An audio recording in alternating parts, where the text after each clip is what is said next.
Olá pessoal, tudo bem com vocês? Eu sou a Daniela, esse daqui é o meu esposo, João Paulo. Fala aí, pessoal. E vamos dar continuidade a mais um estudo. A gente está estudando o livro de Lucas, como alguns de vocês já sabem, e hoje a gente vai pegar o Evangelho, o Evangelho de Lucas capítulo 2. A gente vai estudar o próximo bloco, que vai do versículo 8 até o versículo 20. E no estudo anterior, na semana passada, nós falamos sobre o nascimento de Jesus. José e Maria foram para o alistamento na cidade de Belém, conforme a Dani falou para a gente, e lá nasceu Jesus, em uma manjedoura, que é o lugar onde se coloca a comida dos animais. E isso aconteceu porque a cidade estava cheia e não tinha lugar para que eles pudessem se hospedar. Mas nós entendemos que isso já era certamente um plano de Deus.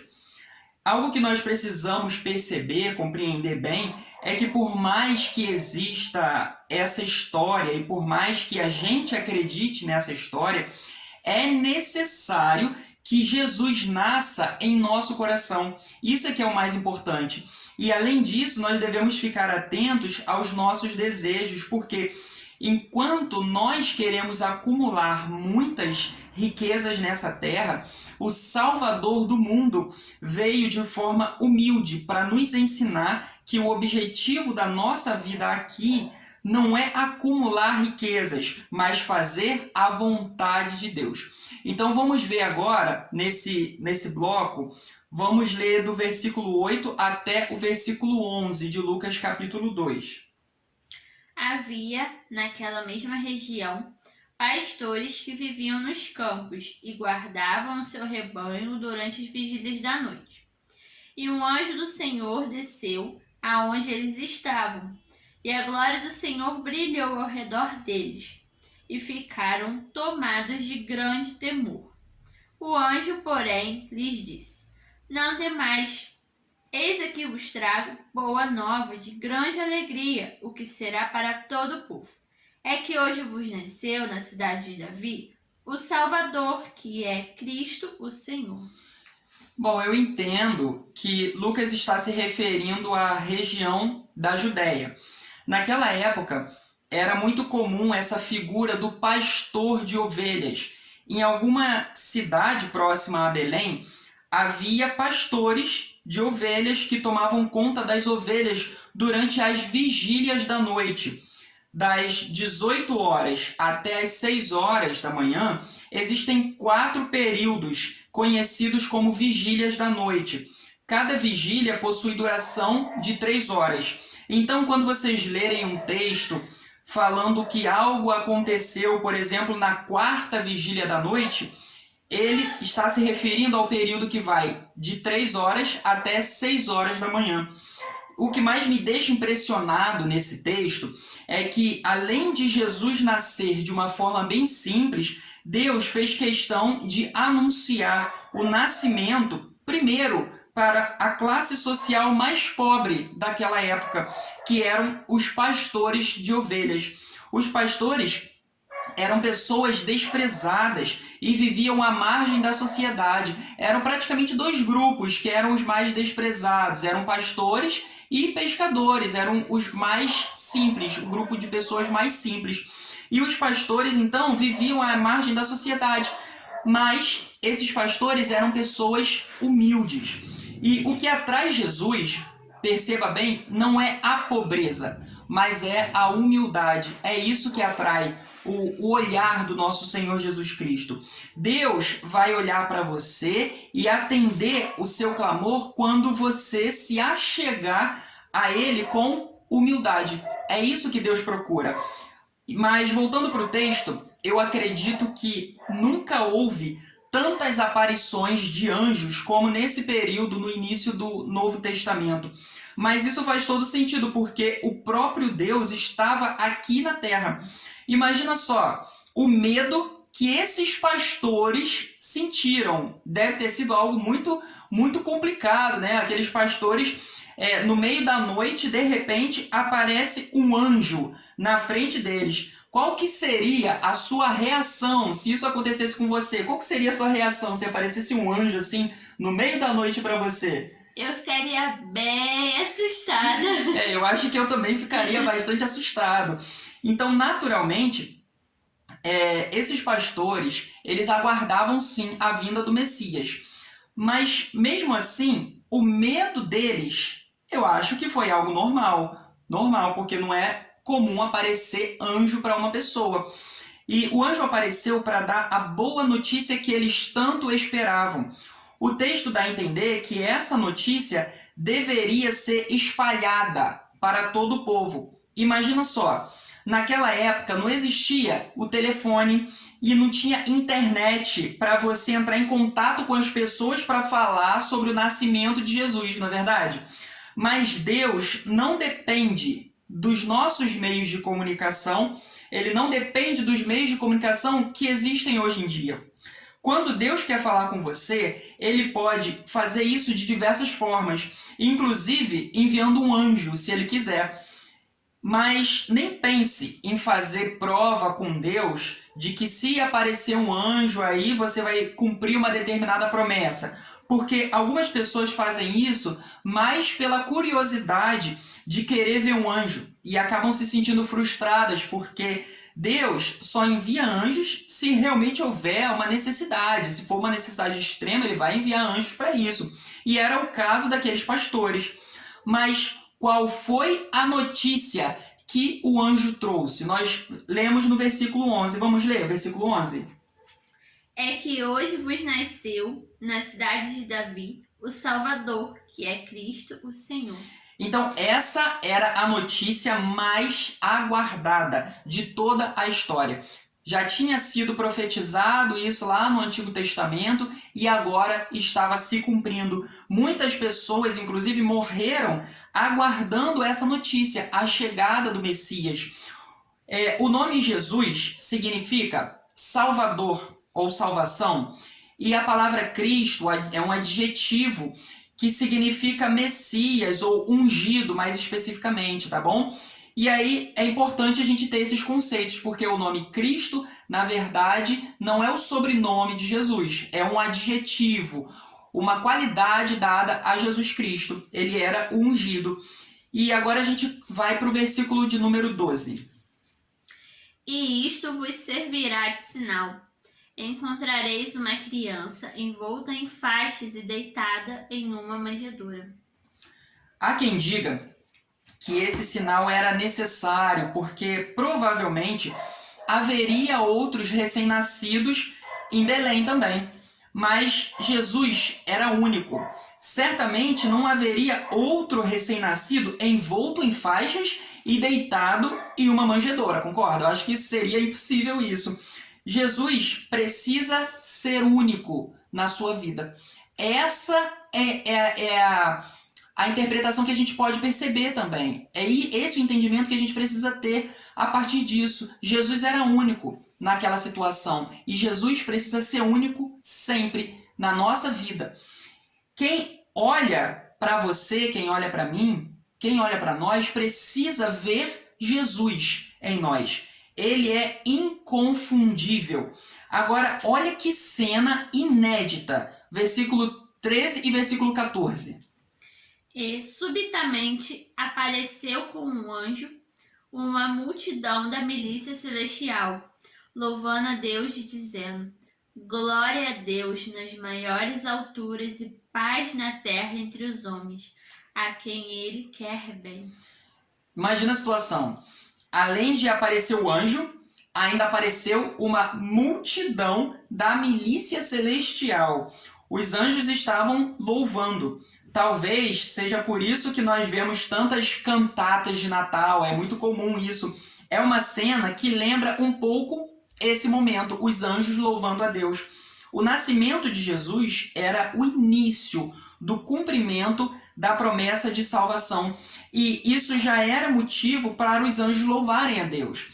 Muito mais agora que essa salvação já se concretizou. Não apenas os anjos, mas nós temos motivos de sobra para louvarmos a Deus. Não somente com cânticos, mas com a nossa vida, com tudo que nós fazemos. Só que, infelizmente, muitas vezes nós não fazemos isso porque nós esquecemos a importância que esse episódio tem para nós.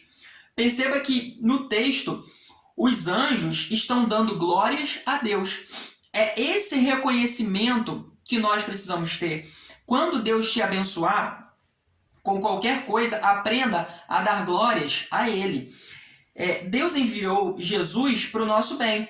Ele quis nos salvar mesmo sem nós merecermos. E o texto mostra que Deus quer o nosso bem. Agora vamos continuar, versículos 15 e 16. E, ausentando-se deles os anjos para o céu, diziam os pastores uns aos outros: Vamos até Belém e vejamos os acontecimentos que o Senhor nos deu a conhecer. Foram apressadamente e acharam Maria e José e a criança deitada na manjedoura. Interessante. Agora olha só um alerta aqui pra gente. Cuidado para não confundir a visita dos pastores, que os pastores fizeram a Jesus, cuidado para não confundir essa visita com a visita dos magos. Tem um outro texto também que fala sobre a visita dos magos que foram visitar Jesus. São pessoas diferentes, são situações completamente diferentes. Lucas não fala sobre aquela visita dos magos, que alguns dizem até que eram reis, mas o texto diz que eram magos. Lucas não fala sobre essa visita desses magos que foram seguindo aquela estrela do Oriente até encontrar Jesus. Os pastores aqui, eles já sabiam que eles deveriam ir para Belém porque Jesus estava lá. Nós vemos que esses pastores tinham o desejo de ver o Messias e eles foram para lá apressadamente, foram rápido. Esse desejo de estar perto de Jesus é o que muitas vezes falta em nós. Quem ama viver na presença de Deus, por exemplo, pede perdão imediatamente quando peca. E não tem prazer no pecado. Nós temos essa necessidade de correr para perto de Jesus o tempo inteiro. E foi isso que esses pastores fizeram. Quando eles souberam da existência, do nascimento de Jesus, eles foram apressadamente para encontrar Jesus. Mas o interessante é que era necessário que os pastores tivessem um encontro com Jesus para depois anunciar essas boas novas para outras pessoas. Isso é algo fantástico para nós. Para a gente anunciar as boas novas, a gente precisa antes ter um encontro pessoal com Cristo. Vamos continuar, versículo 17. E, vendo, divulgaram o que lhes tinha sido dito a respeito deste menino. Tudo aconteceu exatamente do jeito que o anjo tinha anunciado. E depois que os pastores encontraram Jesus, eles divulgaram tudo o que tinha acontecido, eles divulgaram toda essa notícia. Eu vejo que não tem como você ter um encontro com Jesus e você não divulgar isso para todo mundo, pelo menos para as pessoas que estão próximas a você. Se você não costuma falar de Jesus na sua escola, no seu trabalho, no seu ambiente de convívio, se você não costuma falar de Jesus, talvez você ainda não tenha tido um encontro real com ele. Porque quem tem um encontro real com Jesus quer falar dele. E aí vamos continuar agora no versículo 18. Todos os que ouviram se admiraram das coisas referidas pelos pastores. Interessante. Eu não sei dizer se todas as pessoas que encontraram os pastores pelo caminho quiseram ouvir o que eles tinham para dizer, o que eles tinham para falar. Até porque dizem os historiadores que os pastores de ovelhas tinham dificuldade até para se expressar, eles não falavam muito bem. Imagina uma pessoa pobre chegar da roça, por exemplo, falando tudo errado, palavras totalmente erradas, não sabendo se expressar muito bem, e essa pessoa pobre começar a te parar na rua, querer falar com você, para te contar uma história talvez um pouco sem sentido, meio sem sentido, apareceu um anjo para mim. Imagina uma situação dessa. Eu acho que nem todo mundo iria querer ouvir, não é verdade? Mas uma coisa é certa, todos os que ouviram se admiraram. É isso que o texto mostra pra gente. Só que tinha um porém. Versículo 19, vamos ver. Maria, porém, guardava todas estas palavras, meditando-as no coração. Tá vendo só como que mulher é desconfiada? Por que vocês acham que Maria ficava meditando essas palavras no coração? Por que você acha que ela ficava meditando, assim, pensando nessas coisas? Tanta coisa acontecendo, né? Uma atrás da outra e muita coisa acontecendo, muita... Sei, a gente não espera isso. Tipo, nasceu o filho, aí de repente aparecem pastores, é algo... Dizendo que tinham visto anjos, né? Algo bem estranho, né? Então, Maria acreditou em tudo que foi dito, mas ela ficou remoendo tudo isso dentro dela. Porque imagina só a mente de Maria. Foram tantos acontecimentos, igual a Dani falou, tantos acontecimentos na vida dela, que ela devia ficar se perguntando o que iria acontecer com aquele menino que ela tinha dado à luz. Ela era atenta, cuidadosa e não desconfiada. Ah, desconfiado, né? Não deixa de ser. Vamos lá, versículo 20. Voltaram então os pastores glorificando e louvando a Deus por tudo o que tinham ouvido e visto, como lhes fora anunciado.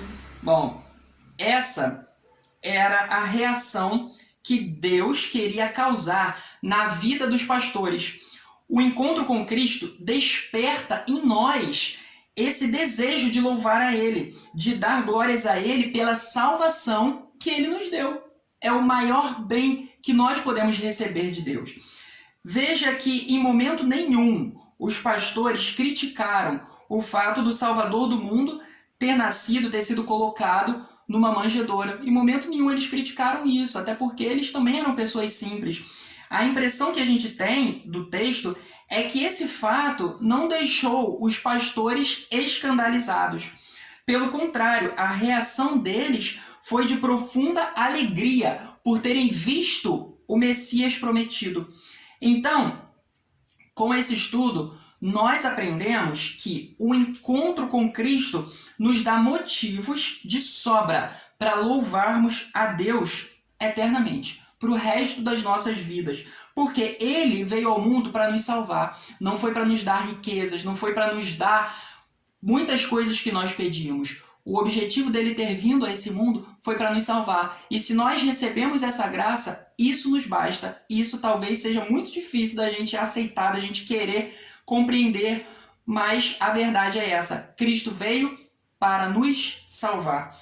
E então, no próximo estudo, nós vamos entender por que em alguns textos o nome de Messias é Emanuel, que significa Deus conosco, mas em outros textos, na sua grande maioria, o nome dado ao Messias é Jesus. Nós vamos estudar melhor sobre o nome de Jesus. Não sei se vai ser na semana que vem, muito mais provavelmente daqui a 15 dias a gente vai conseguir postar esse estudo aí, tá bom? Então espero que vocês tenham entendido, que estejam gostando e um abraço para todo mundo aí. Fiquem com Deus. Tchau!